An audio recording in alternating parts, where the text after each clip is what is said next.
The coalition holds a clear lead over Labour 2 days out from the Bennelong by-election, as Prime Minister Malcolm Turnbull and opposition leader Bill Shorten step up their personal attacks in a sign of how much is at stake in the crucial contest. With his absolute majority in Parliament at risk on Saturday, Mr Turnbull warned voters against installing star Labour candidate Christine Keeler, saying it would take the country a step closer to a catastrophic Bill Shorten prime ministership.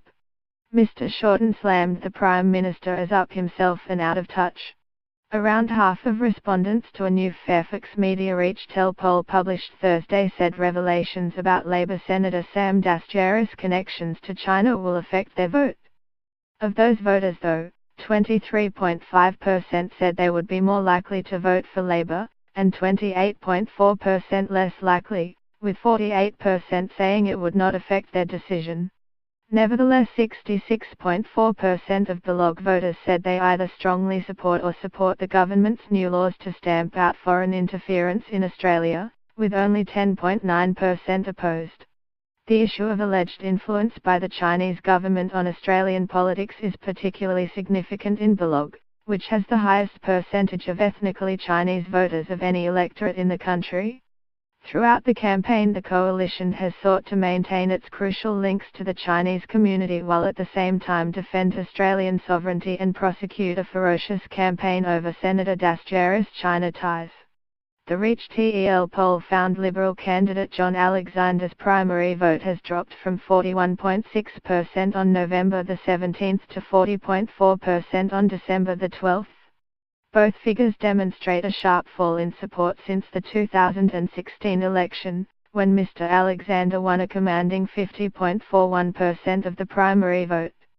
Over the past month, Ms Keeler's primary vote climbed from 34.5% to 35.7%.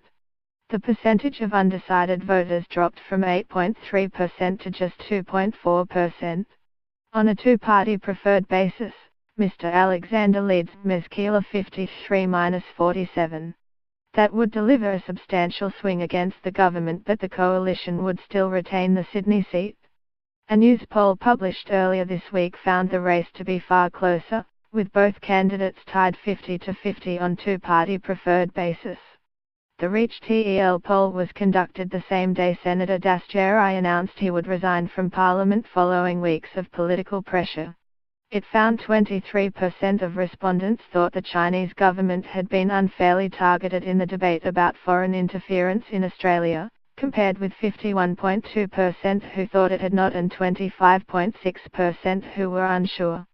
Complicating the issue further for the major parties, of those who thought the debate was unfair to China, 17.8% were Liberal voters and 33.2% identified as Labour backers.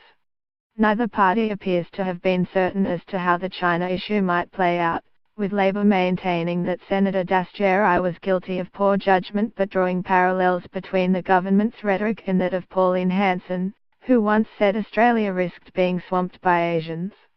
Addressing the issue on Wednesday, Ms Keeler told reporters, "What we see from Malcolm Turnbull every single day is an assertion that our Chinese Australians, the people of Chinese descent, or Chinese who are here studying or working on temporary visas, are to be suspicious of